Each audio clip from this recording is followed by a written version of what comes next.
evidently have quite a few people interested in intuition.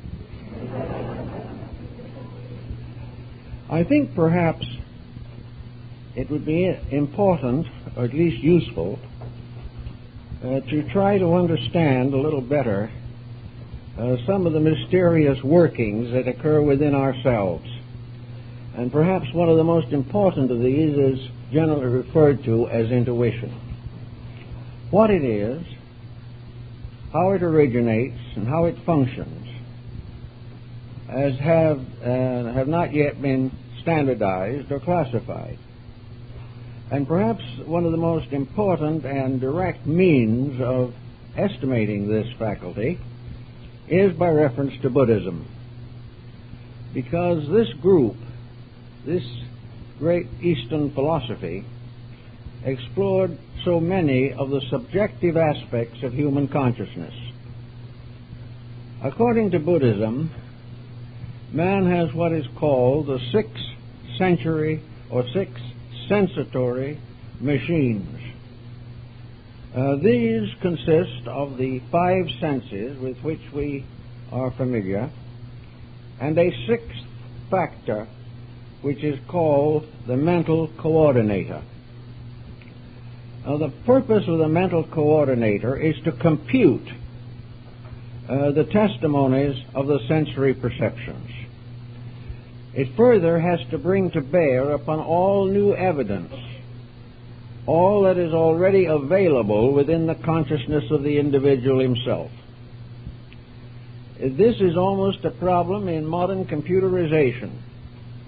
Every moment, testimonies of one kind or another are entering into our mental lives through the sensory faculties.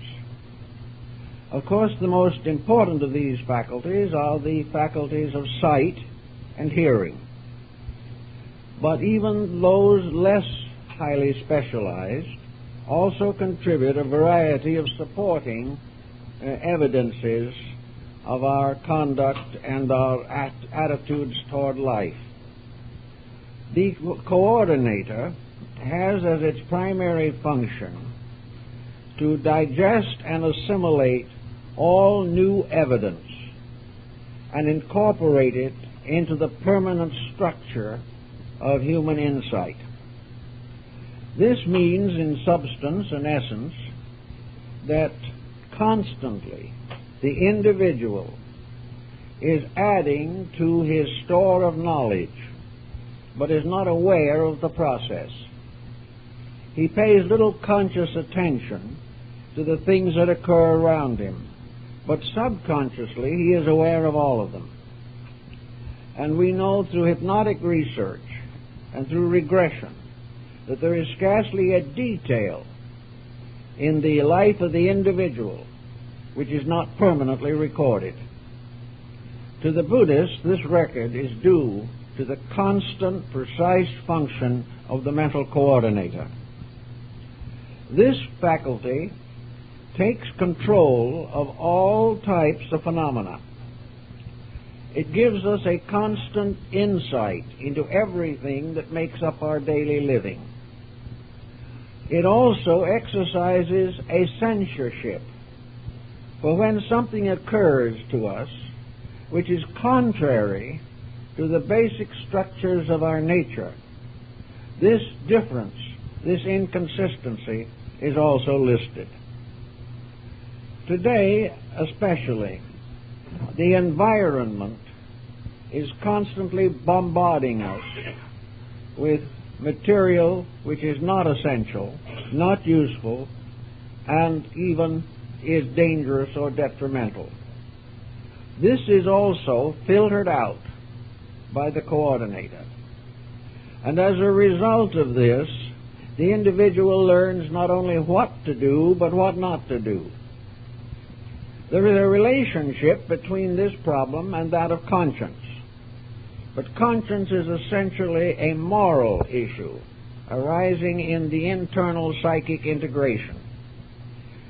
The actual record of experience is brought in through the coordinator. Now, the reason this is possible is because nature is a systematic structure. Nature does not feed into the sensory perceptions uncensored material. It brings to the sensory perceptions a great deal of rather well clarified information. It brings in also new ideas. It reminds us of things long past. It brings the wisdom of our childhood to bear upon the thoughtfulness of our mature years. From the cradle to the grave, the record is unbroken. And into this structure, there is brought such a mass of information that were it not for the incredible skill of the sensory computer, most of the value of living would be lost. After the information has been brought in and classified and organized and censored by previous information, has been variously cleansed of errors, and has been supported by previous evidence that has been assembled, it then becomes available to us for the re-expression or the externalizing of our attitudes. Attitudes are largely based upon the testimonies of this computerization process. Now, as we study this a little more carefully, we find some interesting points. Namely, that nearly all information regarding to the material life of man originates in his environment. The individual is placed in a situation in which he is constantly taking in material, reorganizing it, and releasing it again into his environment. Therefore, in silence, he gains the wisdom of the coordinator. And every time he opens his mouth, he expresses some part of this coordinated knowledge. Actually, we are not conscious of a large part of the basic factors of attitudes. We do not know really why we think the way we do. We do not know why we have certain reactions to occasions and occurrences. We do not know why we suddenly blurt out something that we did not intend to mention. Nor do we know why in another moment we hold secret that which might be beneficial to general knowledge. We have a dispositional factor. And this dispositional factor represents to a very great degree the workings of the conscious mind. The coordinator, however, goes behind the conscious mind.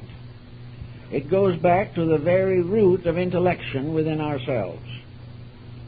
Therefore, it is quite possible for the individual living only upon the surface of his perceptions should be easily deluded, should misunderstand, and have poor judgments on a variety of matters.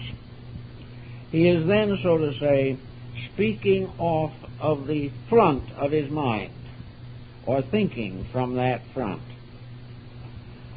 This thinking is also supported by the faculty perceptions. They not only testify to value, but in an undigested state, they bear witness to occurrences as they appear to be. It is only after the evidence is passed through the coordinator that its basic value is clearly determined. One of the reasons why we have so much trouble in our daily living is that we are unable to allow the coordinator to function properly. We are constantly interfering with it, or trying to. The interference is on the surface because we cannot get back into it. The interference arises from superficial thinking and undisciplined attitudes. The individual who is the hopeless victim of his own mental processes or is completely dominated by his emotional intensities, is not aware of the availability of any higher form of thinking.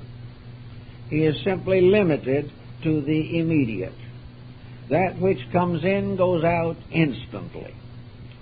But the record that passes through the coordinator still continues to exist, but is not so quickly or easily accessible. If, therefore, we study people carefully, we realize that intuition is of many degrees and occurs variously in different age groups, is much more commonly found in the feminine than in the masculine temperament, and is perhaps very powerful in small children. This is due largely to the fact that the conscious mind has not interfered with the intuitional process, which has brought into play not only the evidence of the present existence, but to a large degree the balance of previous life patterns.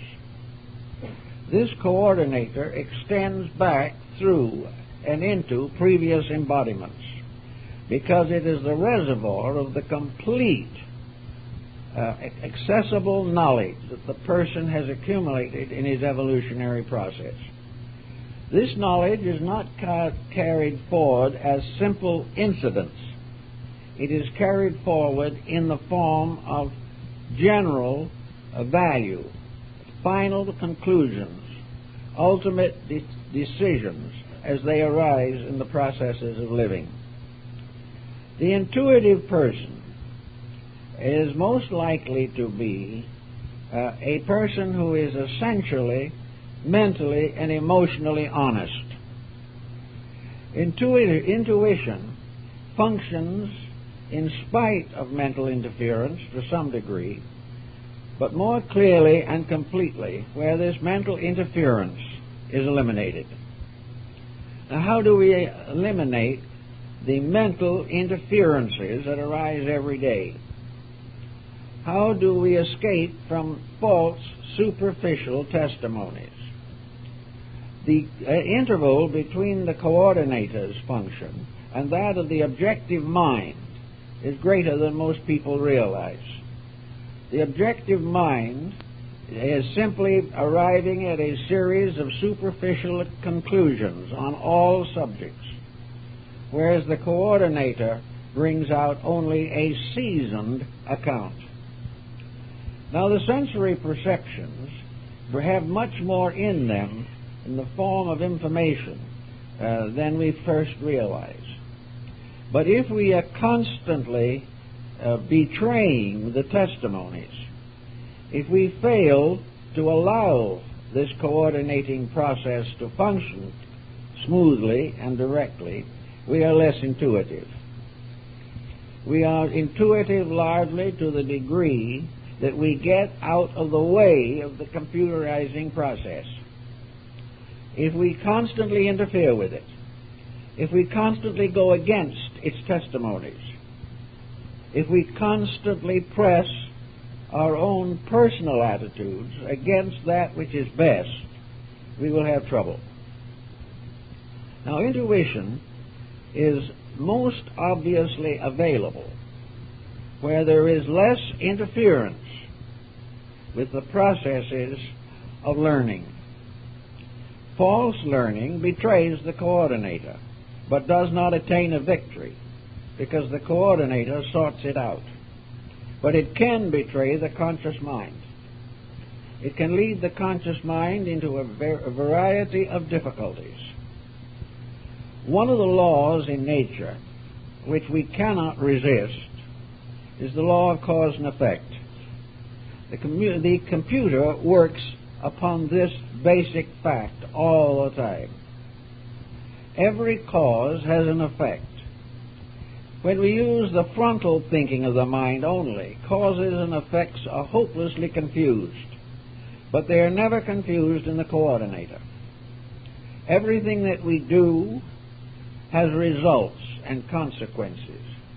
If we perform an action without any particular intellectual support, the results will be heterogeneous. Some will be good, some will be bad, some will be worthless.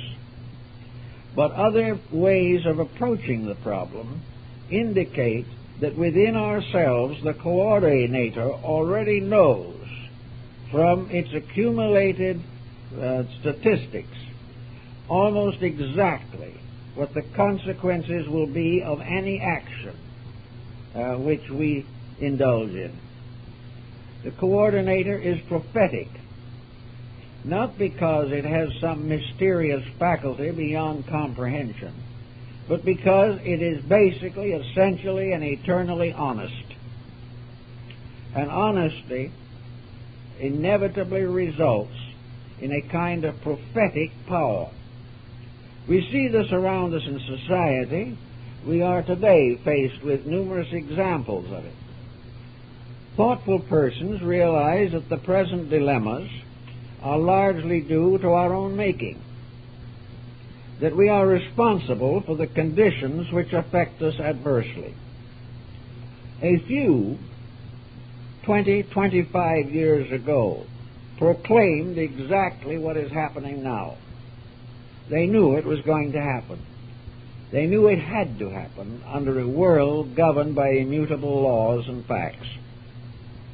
Those persons who saw more clearly are the ones who took advantage of the testimonies of the coordinator.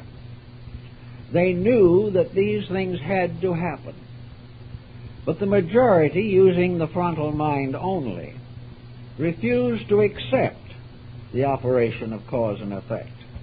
They preferred to think in terms of luck, of providence, or of some strange intercession that was going to take care of everything, rather than to trust to the internal faculty which would have given them intuitive insight. They preferred to continue in their way, deny the obvious, and finally fall into the dilemma. So intuition, in one sense of the word, is simply a clear recognition of values.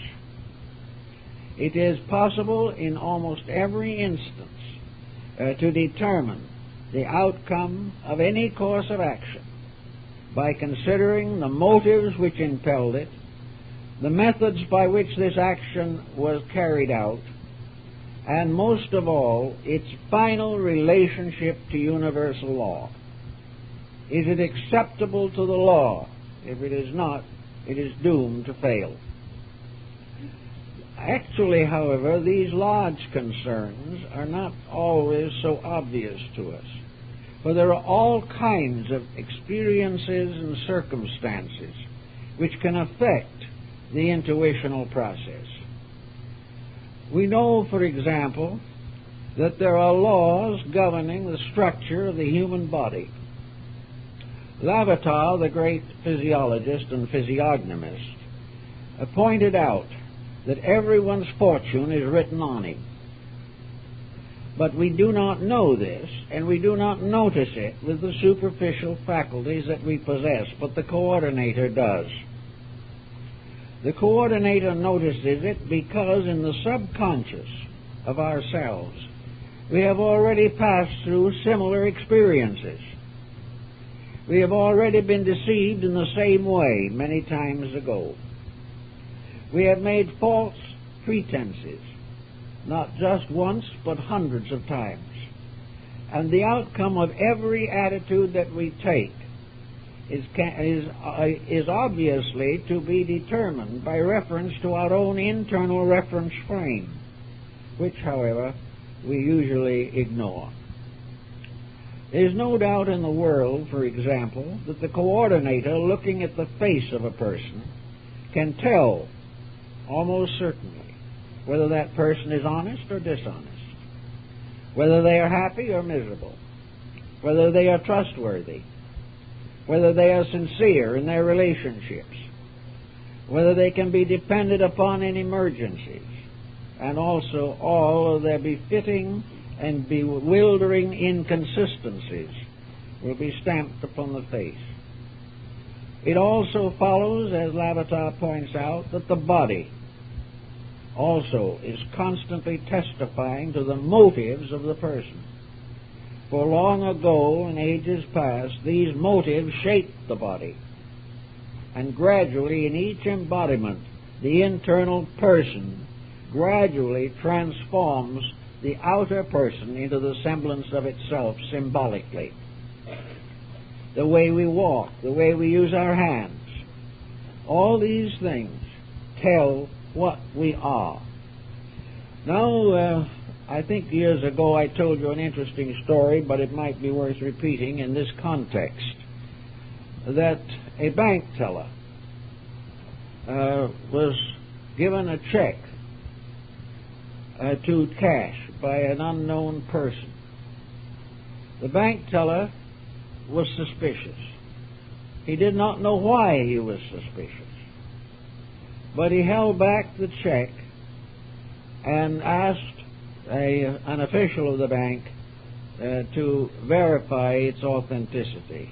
The check was a forgery. The teller was never able to say just how he knew it was a forgery. But he said when he looked at the man at the window, desiring to cash the check, he instantly knew that that man was dishonest. Now that would be called clairvoyance almost. Certainly an extrasensory decision, but was simply a plain state of the coordinator taking over. Inside of the individual, the background of his experiences, the people he had known, the lives he had lived, all of the incidents of life combined to make that decision possible. He was aware because in the coordinator a series of facts were assembled. He also was aware because of the distinguishing marks upon the face of the man. He did not know what those marks meant, but the coordinator did. It could read character because it was built upon the testimony of thousands of years of experiences by that entity in its evolution through the universe.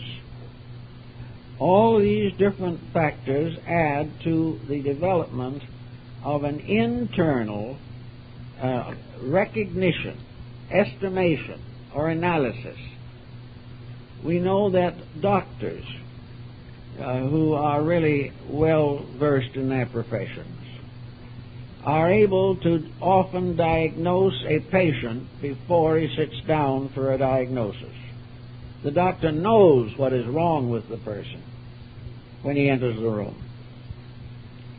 The doctor himself probably wouldn't be able to entirely explain the reason that he knows. But if we went into the coordinator, it would be the result of working with hundreds of persons, working with their problems, classifying their ailments, classifying the symptoms, and storing this all away in the inner consciousness. When need arose, therefore, it was available. One doctor told me that he was very reluctant to ask people to have elaborate tests and laboratory work. He said, I know what is the matter with them. I've instantly known it. But I have to tell them to go and have these tests, because if I do not, I could be sued for malpractice. If anything went wrong, even if it was the patient's fault, the doctor would be held responsible because he had not had the laboratory work done. Another very interesting field is in the ministry and the priesthood. The average priest or minister, in many instances, can tell immediately the problem of the person who comes to him for assistance. It is some way written on that person. It is not a transference of thought. It is a recognition of symptoms and a proper process of association of ideas. All these symbols add together to a directive, to an indication of that which is correct and that which is incorrect. Another thing that forms an assisting factor is that where we are long associated with people, we have a tendency to let down the barriers of our own judgment. We have a friend who has been a friend for years. We know that friend has shortcomings. We know that they are not always just what they ought to be. But in the term of friendship, we overlook hundreds of little testimonies which should have told us something, so that when the friend in turn becomes an enemy, we are amazed, because we did not believe that this could happen. But it was happening all the time, only we didn't know it. If we had the coordinator operating correctly for us, we would have stored up all this back information. We would have discovered whether this person was lying long ago because of little fibs that didn't mean anything. We would know their attitude toward life by their relationships with their families, with their position in business, with their culture, their philosophy, their religious instincts and attitudes. All this would have told us something. But with a blanket of friendship thrown over all the evidence, when the break comes, we are amazed and perturbed. We have not allowed the coordinator to have its proper function. In order to have the best results from this intuitive structure within ourselves, it is necessary for the individual to relax away from false testimonies as they first arise to his perception. The individual must be without prejudice. He must not distort the impulses and instincts that arise within himself. If he is able to quiet the testimony of the frontal mind, he will then allow the intuitive faculty to move into domination of the circumstance. But while he is constantly interfering, he is not able to gain the assistance that he needs. All persons can be more intuitive than they are. But to be this, they must take their ground firmly upon the operation of universal law and be ever observant and mindful of the various conduct patterns of those around them and the conduct patterns which are arising within themselves. Otherwise, they block the intuitional process. One of the more common things that happens in connection with intuition is that it is likely to be most vibrant and vital while the body is at rest. This is why a large part of our what we might call archetypal dreaming, dreams that have meaning, come to us from the coordinator. They come when the conscious functions of the mind are temporarily set aside. They come to us usually not as words, not as the appearance of some person, for the coordinator is not a person. They come through symbols, through various forms and patterns, through hunches, through sudden realizations of things which we do not normally comprehend. We even can find this in the world of science, where a scientist has built into the coordinator a mass of evidence. The coordinator will sort it out when his own conscious mind cannot. And as a result of this, the scientist may wake some morning with the answer to the problem he has been working with for years, simply because in a moment of complete repose, the coordinator came through. We have all of this type of phenomenon constantly, and we pay very little conscious attention to it. But it can be very, very important. The problem of the intuitional recognition of circumstances and conditions. It can include, for example, an individual recognizing certain problems of his own health, but not able to diagnose them. He has a feeling that something is wrong. He has a feeling that his health is impaired, but he cannot put his finger on what is actually wrong. Here again, the coordinator is moving in to try to assist the individual. Now, behind all this, there might be a kind of moral issue involved.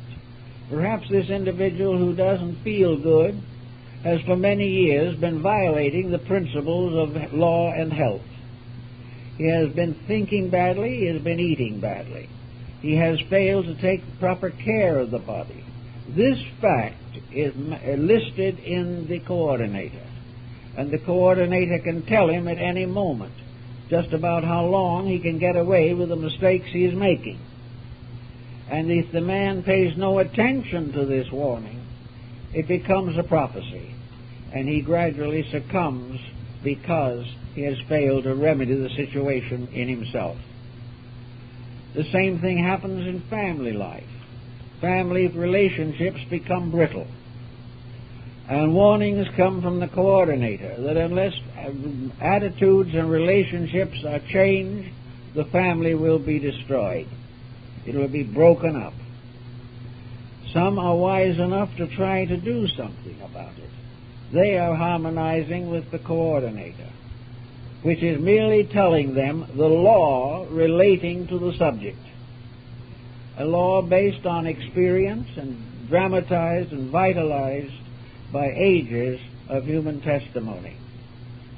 If this is not heard, however, if the individual continues in his way, then whatever was the disaster that might have been, it becomes the disaster that really occurred. Also, the problem of the coordinator plays quite a part in the latter part of life, where very often the coordinator first informs the individual that his physical existence is going to terminate in the near future. This may not be supported by any medical evidence, but the coordinator has available 1,000 times as much information as any clinical laboratory could find or could gather. The individual's inner life is aware of the happenings. Also, through the five sensory perceptions, we get what might be termed the historical context. We find out what has happened to others. We find out what has happened to empires, to kingdoms, to rulers, to various professions, to peoples, to class and social subjects. All this, there is a very deep and long historical background, which is called tradition. The coordinator receives from us every day some evidences of this tradition. It also is aware, because of its own integrating process, the tradition, like every other part of activity, is governed by laws. These laws operate, and where a new situation becomes identical with an earlier traditional situation, then similar, if not identical, consequences will follow. And therefore it is perfectly possible for the individual, quietly in his own thinking and in his own reflection, to realize almost prophetically the outcome of almost any situation in which he finds himself. He can also apply this to the fate of nations, to the fate of collective structures, to the rise and fall of industrial systems.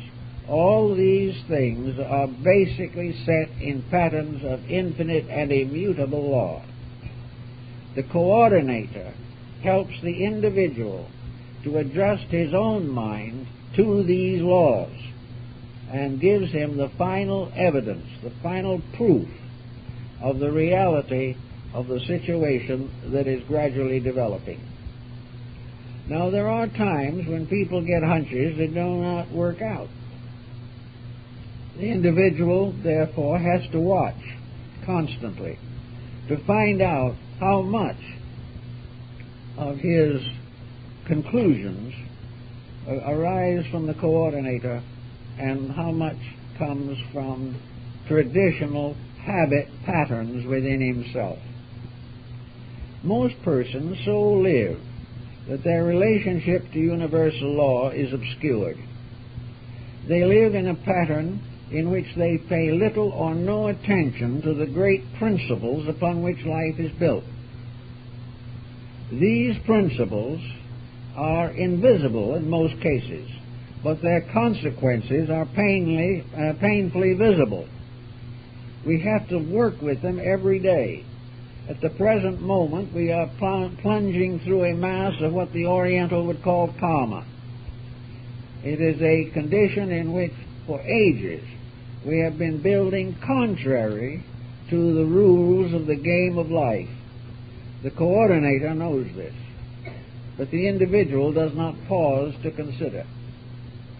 The individual, building largely upon the satisfaction of personal selfishness and ambition, chooses to ignore those truths which might give him a better relationship with life.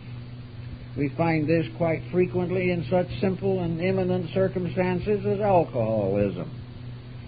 The average alcoholic knows that he's an alcoholic, or finds out in due time. He knows that he is playing a losing game.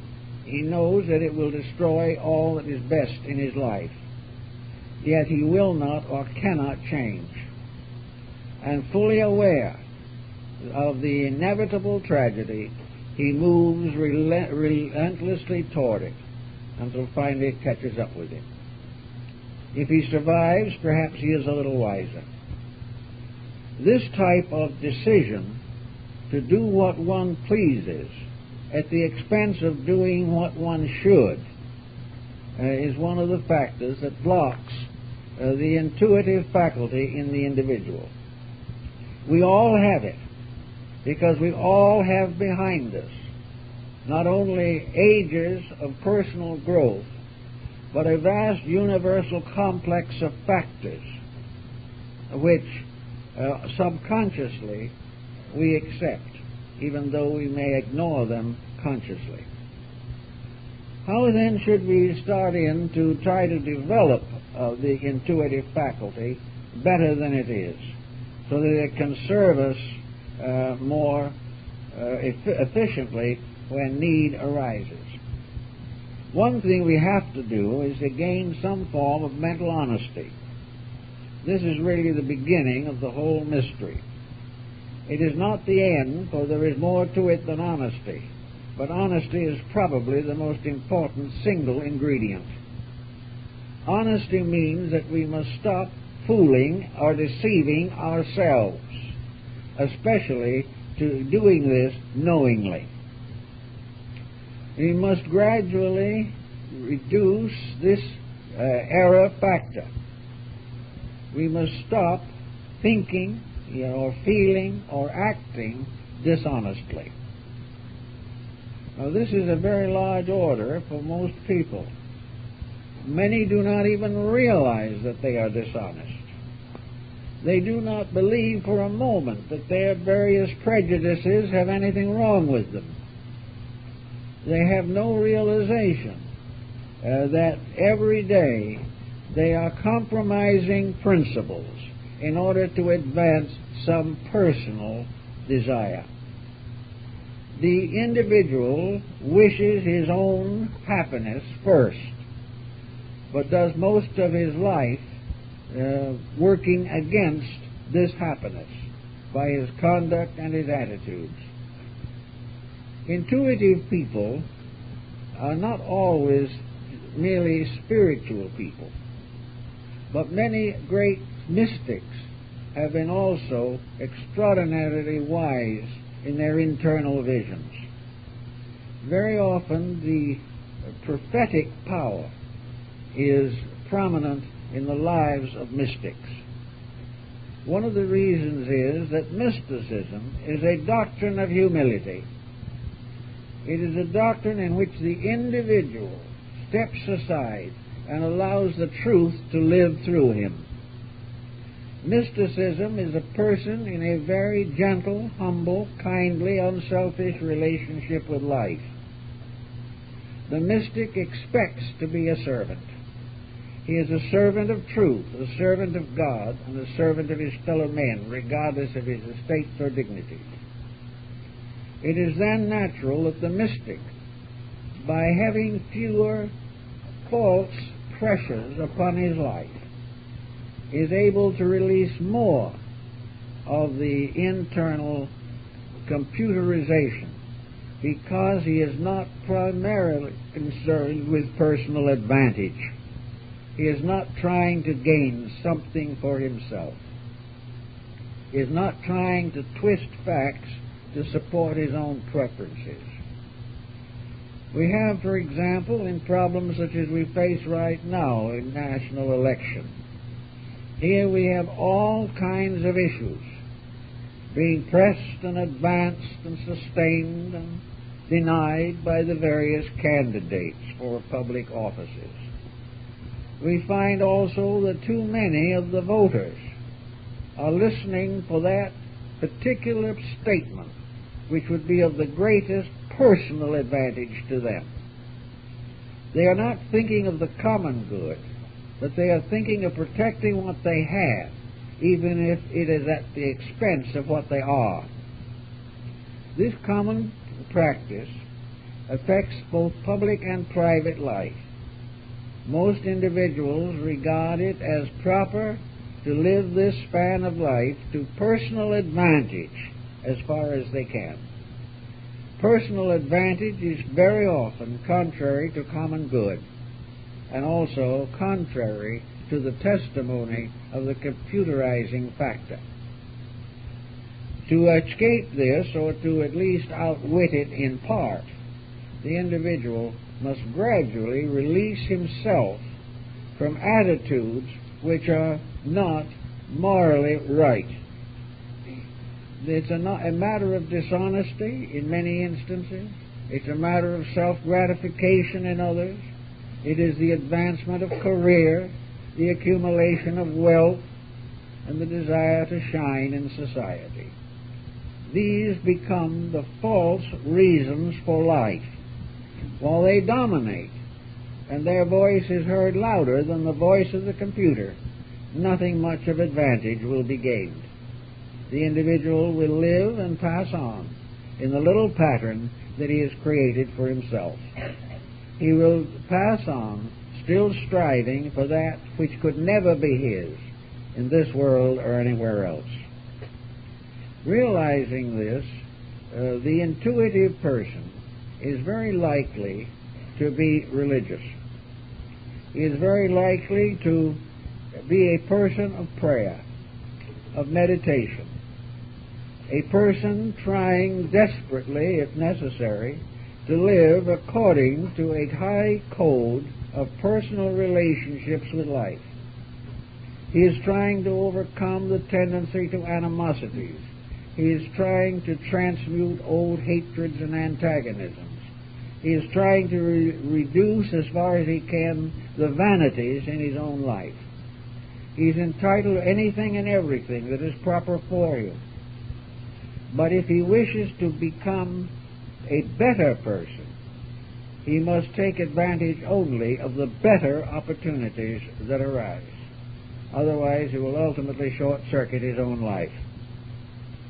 If he can begin to reduce these artificial decisions that he makes simply on the basis of the sensory perceptions without coordination, if he will gradually learn to discriminate the laws behind action, he will begin to develop a stronger intuitional faculty. The law of cause and effect is the basis of all prophecy. It is the basis of all the anxieties that we feel when we know we have disobeyed the rules. It also gives us a certain realization of sins of omission, in which we are in trouble because we have failed to accept the responsibilities of life.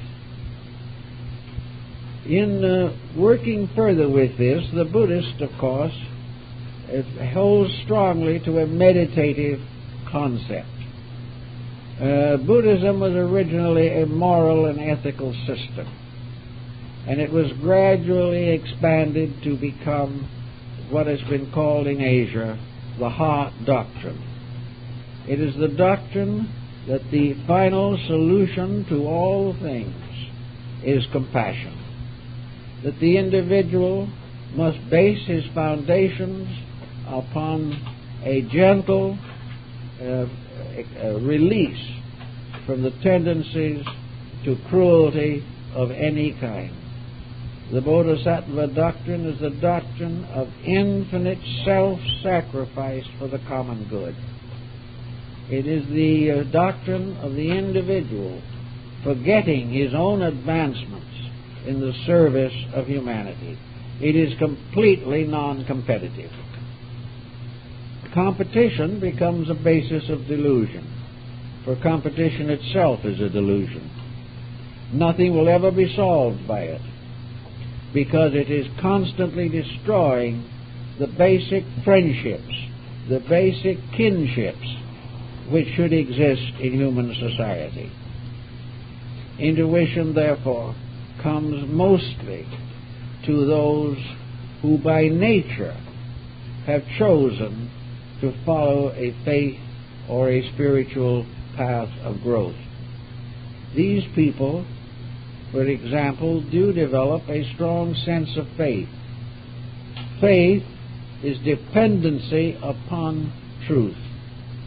It may be also called a dependency upon God, because in the highest analysis, God is truth. But it is the individual aligning himself with the divine purpose, striving sincerely to keep those spiritual realities which are set forth in the Sermon on the Mount and in the many wonderful teachings of the Christian religion. Here we have something that is contrary to human attitudes, but unfortunately for man is in perfect accord with the laws of existence. And we are told in the words of the Masters that blessed are the meek, for they shall inherit the earth. God's meek are those who quietly and gently accept the universal plan. They are the ones who strive definitely every day to keep the rules, fully aware that in those instances the rules will keep them. Quieting down, taking the humble spot, waiting quietly for the good that is deserved. These people quickly ripen their intuitions. They become very wise in the inner life of things. In olden days, there was in every family an honored elder. Very often it was grandmother, sometimes grandfather, or an aged maiden aunt. But there was always someone in the family who was the counselor. And when problems became difficult or situations were hard to bear, the elder was called upon to advise, to tell, to explain, to speak from the experience of long years that which is best in the present emergency. In man's compound constitution, this elder is the coordinator. It is that which speaks with the wisdom of ages against the foolishness of the moment, and points out those great strengths upon which survival depends. In our present generation, we have lost contact with most of the securities of the past. We have lost our ability to simply listen to the wisdom of the elders. The American Indian listened to the words of the olds and the truths. We listen mostly to superficial remarks made by those seldom qualified to speak at all. In other words, we have lost the counselor. We have lost the old teacher. We have lost Gunamons in the story of Parzival. We have lost the guide that would take us through the underworld of uncertainty, as in the story of Dante being led by Virgil through the underworld. We have lost the leadership and guidance of counsel. We are depending entirely now upon the contemporary pressure of events, and we regard anything that is not immediate as out of focus. We are not able to benefit even by the lessons of our own country. We are not able to benefit by the unhappiness in the lives of our own parents. We go on the same way. We cannot recognize that the parent in us, the old aunt and the grandmother in us, speaking with the wisdom of years, is the coordinator. It is that which out of the facts of living distills the pattern which each individual must follow. From this coordinator, the person can learn how he must change himself.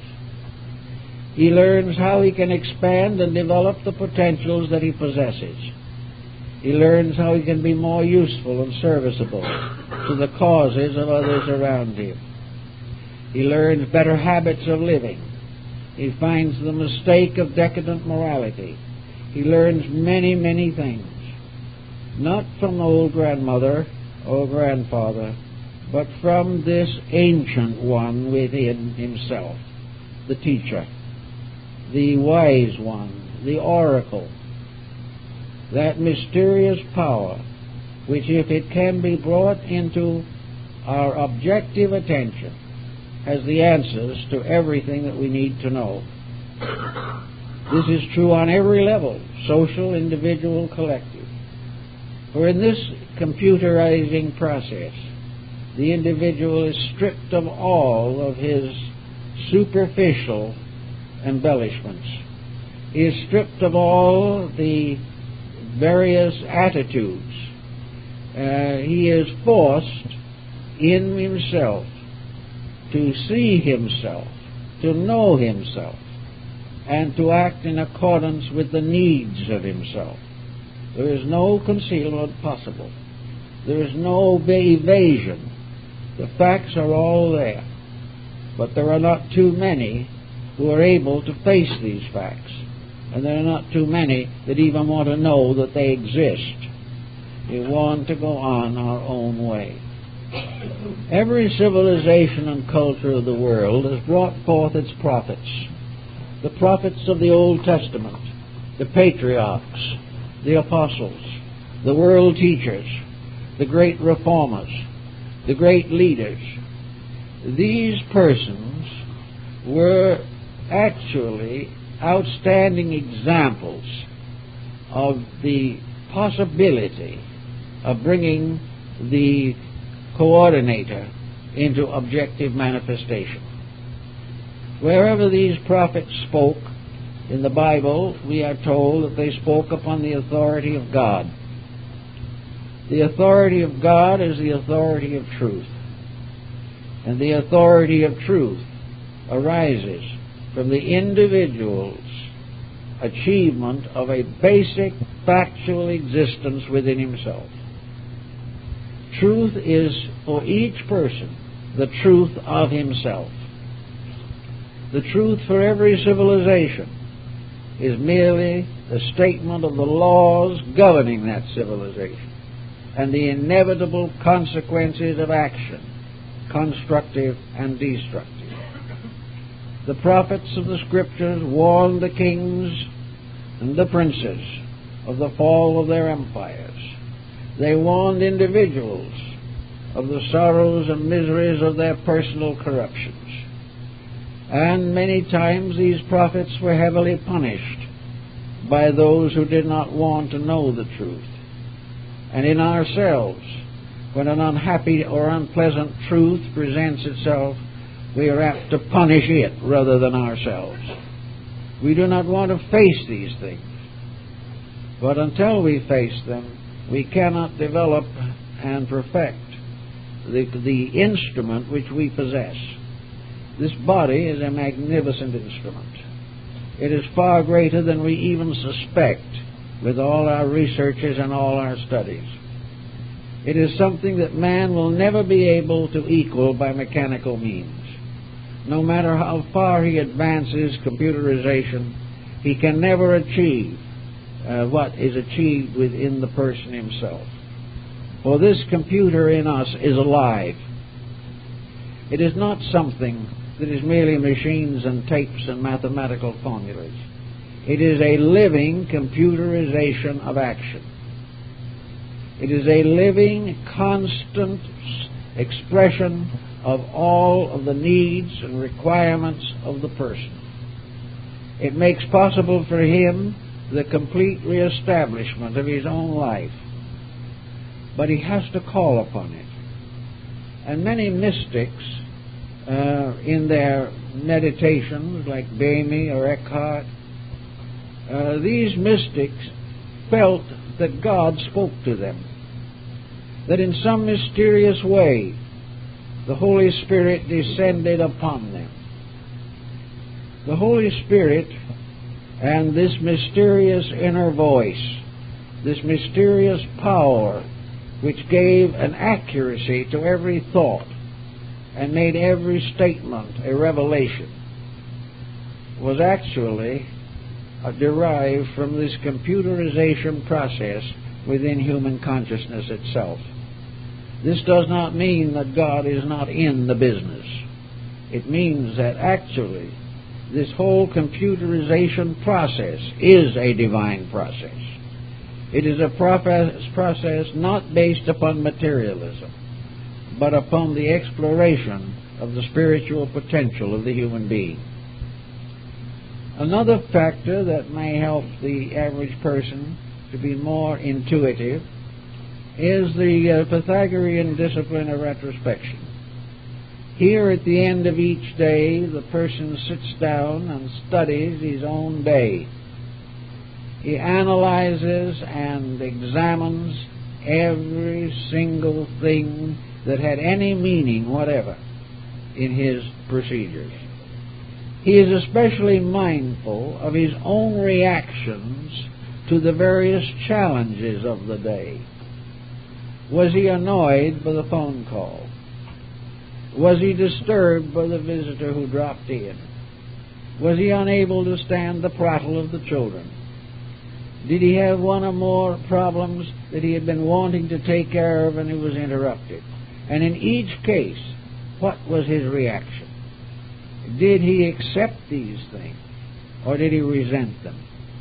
Did he resent them because they interfered with the common good, or because they interfered with what he wanted to do? Were these objects of resentment worthy of resentment? Were they things he should have accepted and understood? Did they ruffle him to the expenditure of vital energy, so that he wasted life as well as time?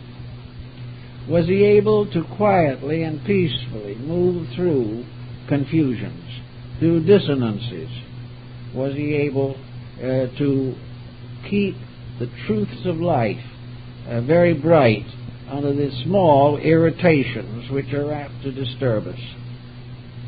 If he finds himself to be brittle, sharp, if he finds himself to be inclined to nag or to escape, and if caught in a mistake to try and deny it, or still further caught to try to prove that the mistake was right, all these things represent attitudes of the mind, and these attitudes are detrimental to the achievement of an intuitive understanding of life. Unless the channels are kept open to that which is better than we are, we will remain as we are, and that is not good enough. So we can watch these little details every day and begin quietly correcting the weaknesses in ourselves. Did we have a splurge of extravagance that we shouldn't have splurged? Did we buy things that were useless? Did we allow vanity to involve us in debt? All of these things are recorded in the coordinator. There is not one single detail of attitude that is not the effect of a cause and the cause of an effect. And that which we do in a moment of indecision or indiscretion, we must face in the future. Reduce, therefore, as far as possible, all attitudes which are inconsistent with peace of mind, inconsistent with integrity. If it is necessary to defend a principle, we will defend it to the end. But if we try merely to defend an opinion, we may all be in trouble. So we gradually move the foundation of life from the passing effects of the moment to the solid foundations of principles. Principles must operate. They must guide us and direct us. As we gradually relax away from wasting energy and time in purposes and circumstances that are meaningless, we can quiet down some of this restless spirit that perturbs us all. We can be quiet. We can weigh all things. We can be like an honest judge upon the bench, whose decision is to be based upon truth only and upon true evidence, and never upon gossip, hearsay, or unsupported claims. If we can sit in quiet judgment of our own lives, not that we wish to mete out a terrible punishment upon ourselves, but rather we want to know ourselves as we really are, and upon that basis to improve ourselves in every way possible. As we become more thoughtful, we know that true thoughtfulness gradually ties in with the mental coordinator. The more thoughtful we become, the more the coordinator works in our daily life. When we get rid of thoughtlessness, then the true type of thought can begin to operate. And the mental coordinator will enable us to plan our lives to the very end at any moment that we wish to do so. It can also show us why we are where we are and what we are today. It can gradually move us from a career of accidents to a career of purposed endeavors. Because as this coordinator operates, a light shines inside of us. It is this light within which truly breaks through to become what we would term intuition. It is the light of the truth in ourselves, garnered from the experiences of ourselves, regenerated by the dedications of ourselves. These are the factors that make it possible for the individual to have the experience of truth. Truth being the basic factor in the experience of intuition. Intuition is the revelation of the thing as it is, not the thing as we wish it was or hope it will be or afraid it can possibly become. All this is part of illusion, but intuition is a light of certainty arising from the most perfect processes of computerization that the individual can imagine, far beyond. For it is all in the substance of life itself. It is not made of steel. It is not worked by a current passed through it. It is our part of our own eternal living organism. The mind is still the greatest mystery that man must face, because in all of his thinking he thinks away from himself and not towards the source of thinking in himself. He is unaware of how to build gradually mental competence. He has experiences, but he misjudges them. He goes through critical situations, but blames others for them. He faces general social disorders, but cannot mend his own defects. All these things block intuition, block clear vision of any kind. And under this benightedness, he drifts with the current of things from one disaster to another.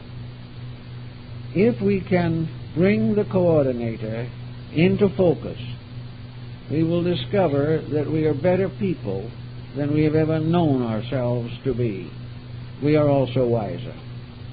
Ignorance is on the surface of things. Wisdom is innate. The illusions of matter annoy the five senses, but the sixth sensory coordinator cannot be deceived by them. The realities are always available within the individual. he cannot be finally taught entirely from the outside. He gains valuable evidence, but this evidence, passing through consciousness, makes itself available to him as a great code of conduct, a way of life, which leads to life everlasting. The mental coordinator, giving us this testimony, ensures us of the final achievement of any constructive end which we hope to attain. This coordinator goes with us. This coordinator will direct us in the infinite future as it directed us in the past. And gradually, the power of this coordinator is made manifest through its consequences. We have people around us sometimes that through a lifetime of association we have really learned to trust. There are people whom we know to be good. There are people whose every action and every conviction is worthy of our respect. These kind of people, to a certain degree, represent the powers or factors within ourselves. Our own inner imagination, our own inner emotions are essentially good. Our own natural thought processes are good, and they are reasonable. But because of lack of discrimination and discipline, we are not able to follow the dictates of true thinking. We use the mind as an instrument of selfishness when it should be the instrument of enlightenment. But the good friend in ourselves, the coordinator, is never going to cease to be a good friend. It will be a better friend life after life as we learn more about the laws of living. It will be with us until its work is completed. It will be a kind of guardian angel over us throughout all our existences. It is that thing within ourselves which cannot be destroyed, which cannot be perverted, which cannot be indefinitely ignored. Little by little, the inner takes victory over the external. Gradually, the sensory perceptions become the instruments to bear witness to the integrity of life, whereas now they principally reveal to us the inconsistencies of mortal activity. So the coordinator goes on to be with us until finally we develop an internal life in which the intuition of reality becomes part of our nature. Instead of being a faculty submerged, it will become gradually the guiding and dominating law of our existence, because the coordinator will finally take over, and in so doing will make it virtually impossible for the individual to make any very serious mistake. But in the meantime, while he is struggling, he is torn between his own moral integrities and the immoral society in which he lives. And each person has to kind of work this out for himself. He has to find his own values and stay with them. And the beginning of this is honesty, because until he is honest, he will not choose that which is honest. As long as he believes in compromise, he will compromise. But the coordinator is constantly bringing him evidence that compromise is fatal, that he cannot win by anything except integrity. The only way he can abide in the grace of God is by obeying the will of God. And this will is represented through the laws of existence. If we keep these laws, then we worship correctly. It is not what we name the deity, but how we live according to its principles that becomes the vital and important factor. If then we want to really learn, if we want to try to develop this intuition, then we should devote at least some time, perhaps, to good reading, to study, those kind of texts which inspire us to live better lives. Not a type of text that has compromise built into it. Not a text which will cause us to assume that we are independent of the absolute responsibility of life. It should never read evasion literature of how to get out of doing what is right, or how to allow self-will to build a fortune for us. This is not the type, but serious and thoughtful things that inspire us more strongly, meditatively, to the expression of our integrities. One of the principles of the ancient oracles of Greece was that the gods always spoke in verse. Prose was the language of mortals, poetry the language of the immortals. And many very great works in poetry have tremendous moral and spiritual qualities, for in some mysterious way poets are more often given to intuition than those in other more intellectual or scientific fields of endeavor. Poetry is a very good source of inspirational insights. Then, in our daily contact, we must try as much as we can to keep all of those rules which we are taught to be indispensable. One of the great rules is that the individual should avoid luxury. He should avoid things which bind him to the earth. He should avoid the process of building up a standard of living when he should be trying to build a standard of life. He should be moderate in all things. He should be interested in the common good. He should be neighborly and friendly. He should try to hold the confidence of his children. He should do everything possible in his own way to help others to live according to a code of personal integrity. By setting an example of this, and by sharing this wisdom with others, the individual also discovers that the more he gives of wisdom, the more he has. In giving good counsel, the individual, in forgetting himself, often releases intuition. I have noticed on many occasions that an individual comparatively uninformed, when asked to help, to advise a person in deep trouble, a very humble person will give advice that the greatest philosopher could not equal. Because in the state of very simple service and affection and friendship, we release ourselves from the tyranny of these personal attitudes. And when we are trying to help another, we probably help ourselves most of all, but we do not even know it. And we could not probably live what we have advised the other person to do. And this is one reason why we have to watch the coordinator. Because the moment we advise an individual to a certain course of life, we must ask ourselves whether or not we need the same advice.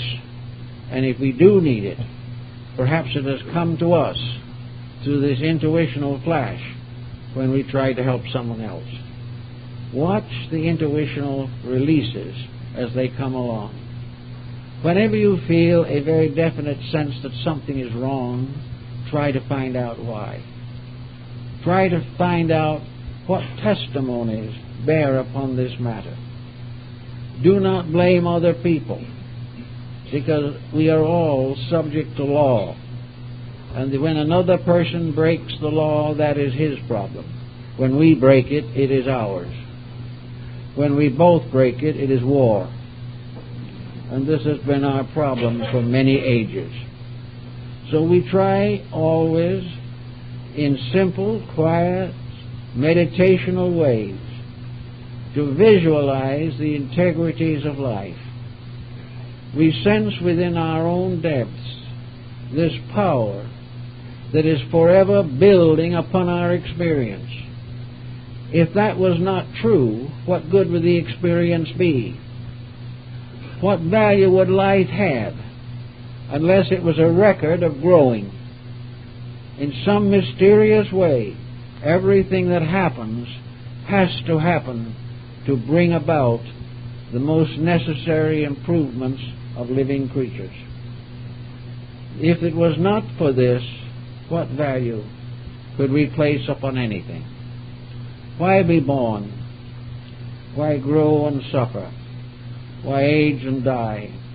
If it has no meaning except in terms of this little shadow in which we live.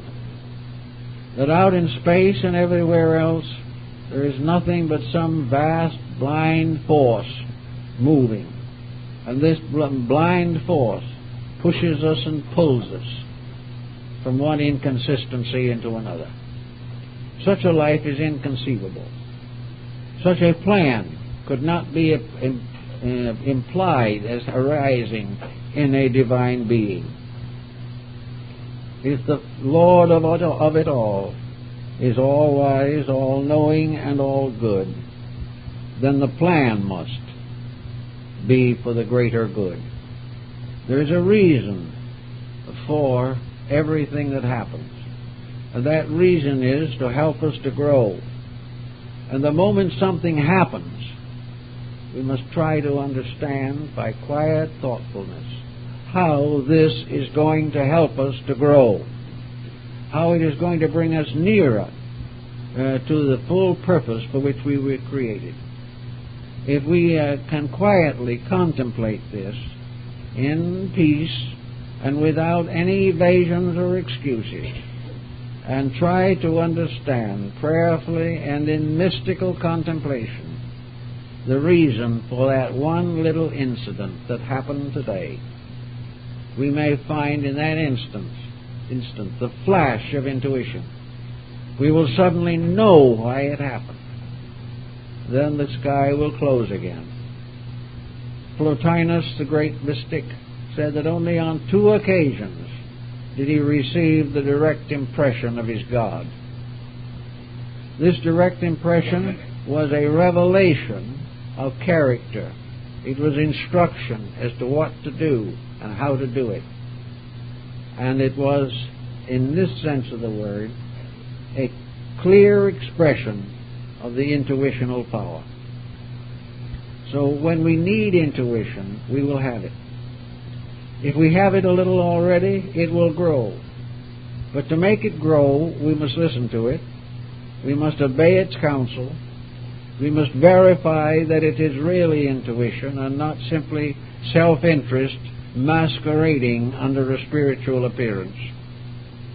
We must test the spirits. We must try to find out and observe whether the things we intuit actually come to pass. If they do, and very often they will, then we must become more and more dependent upon that mood, that quality of life, which opens the link between ourselves and the record of our greater selves. In other words, we must go back into the stacks and find the records. We must go back into the mental coordinator, and we'll finally discover through this what is next for us and how it is best that we can gain the desired end. Actually, intuition is only the availability of all that we have been through, all that we have experienced, all that we have thought, and every deed we have performed. All this together makes a pattern.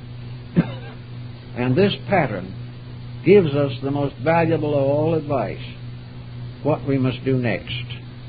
How all that has gone before is being culminated now, and that every facility, faculty, and power that we possess is being focused upon the next problem that each of us must face. And if we begin to understand that, and are very careful in our daily conduct to cater to that type of intuition which invites us to be bigger than we are in spirit and in quality and in conduct, if the intuition impels us to grow, it is good. If it attempts to tell us how to escape growth, then we must suspect that the mind has taken over and that the frontal thinking is obscuring the basic fact. That the frontal thinking deals with things of today. The computer in ourselves deals in terms of forever. In that computer, the incidents of the day are simply part of the great collective experience which we call life. And in this computerizing process, all that we have been is available to help us to become better today, and that all we achieve today will be available to us in the future as we go along the path of life. Adversity very often strengthens intuition. Suffering and sorrow remind us that we have to find a reason for them. And after a while, we can no longer blame them upon society. We can no longer blame them upon friends and enemies. We have to come face to face with the fact that our life is the result of the degree of inner insight that we are able to focus upon the issues of the present day. More and more, as we grow in that dimension of feeling, as we become more conscious of this process, our intuition will enlarge accordingly. And we will find that intuition, the growth of it, is merely the revelation of it. It is merely that which is coming through, making available to us what we must know next in order to grow according to the archetypal pattern by which we were created.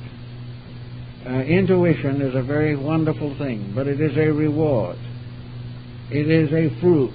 It is the harvest of the individual's dedications, his achievements, his longings, his yearnings, and his desire to understand his true place in the divine plan of things. And when he achieves to this, he will find that this intuitive faculty, like the old teacher, will be more and more available and will assist him constantly in the fulfillment of himself. Because actually this old teacher is also himself. It is the submerged part that he no longer remembers. But sometime everything that has been secret shall be made known, and everything that is hidden shall come to light. And when we realize that and gain the understanding of it, then we realize that the intuitive power will ultimately reveal to us all that is our real selves. Well, folks, I think that's all for this morning.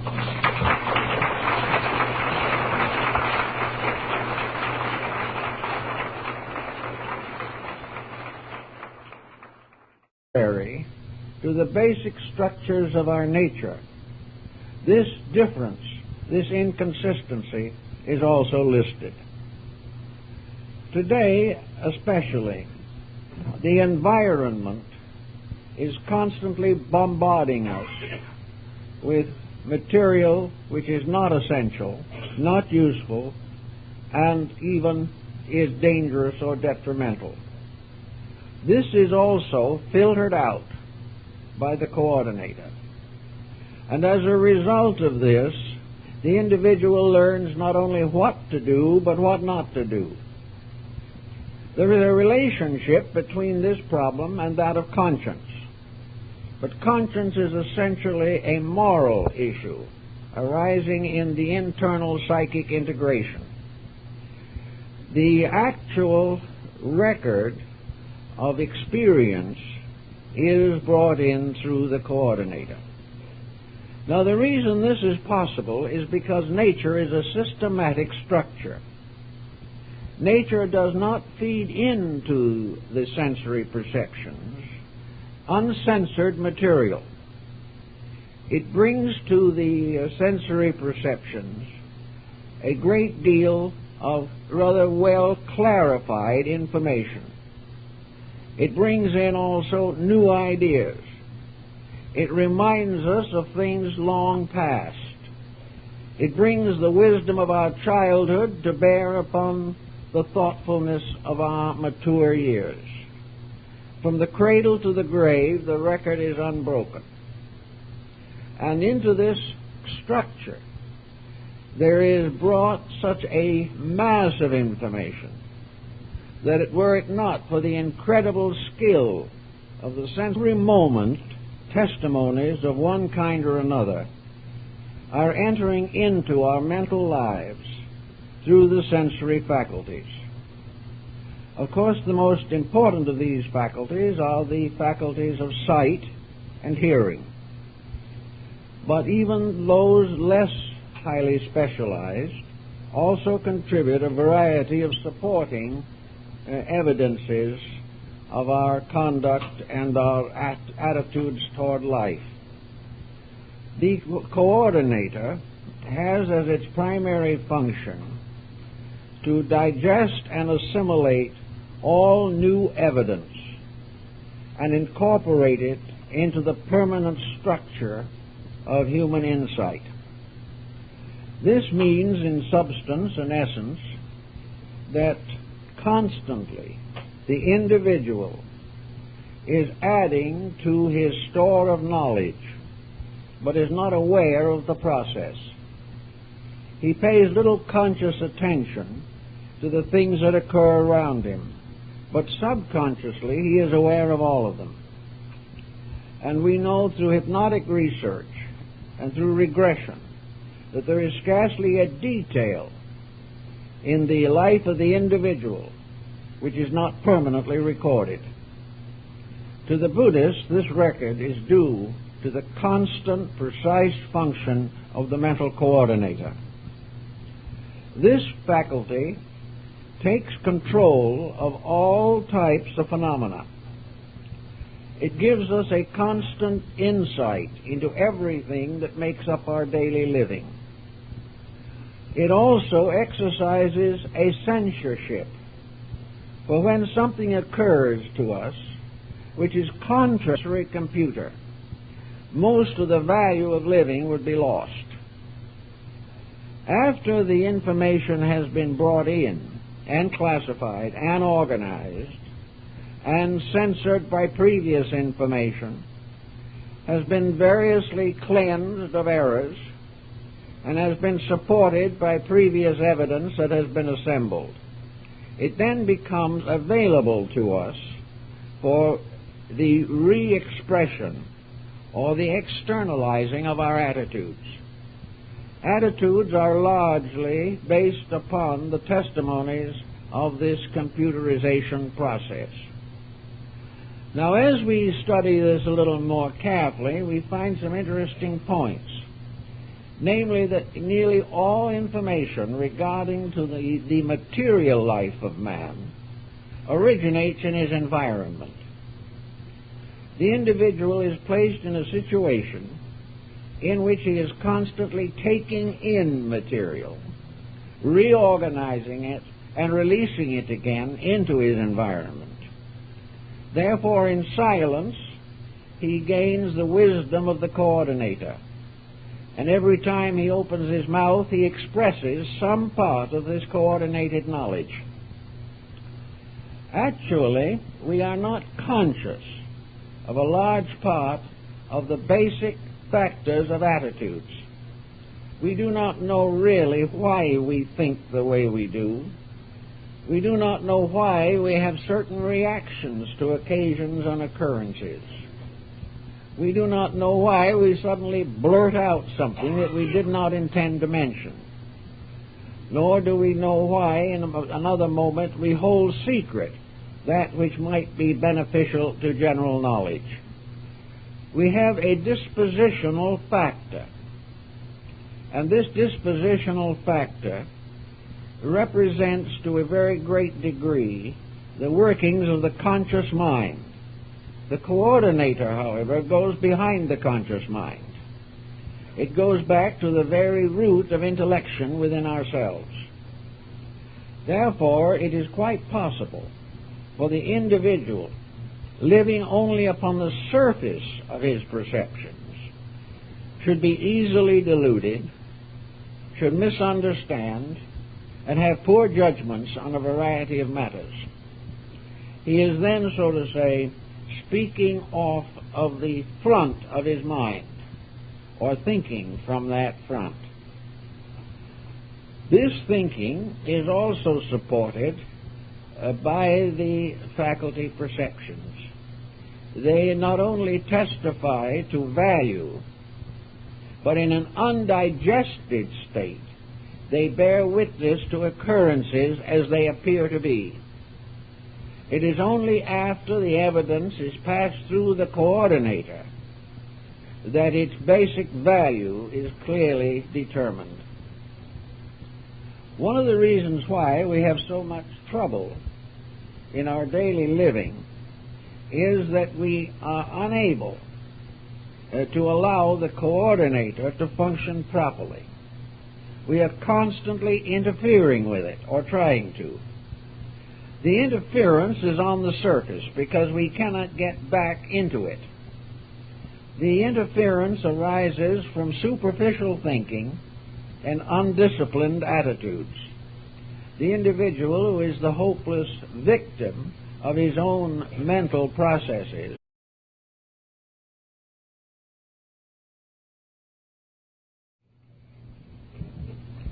Well, we evidently have quite a few people interested in intuition.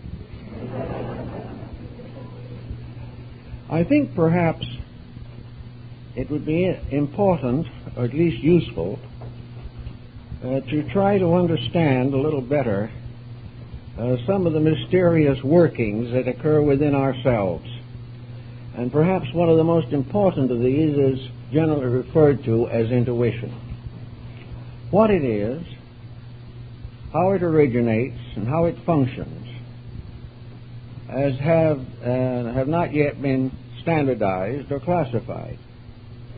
And perhaps one of the most important and direct means of estimating this faculty is by reference to Buddhism. Because this group, this great Eastern philosophy, explored so many of the subjective aspects of human consciousness. According to Buddhism, man has what is called the sixth sensory or six sensatory machines. These consist of the five senses with which we are familiar, and a sixth factor which is called the mental coordinator. Now, the purpose of the mental coordinator is to compute the testimonies of the sensory perceptions.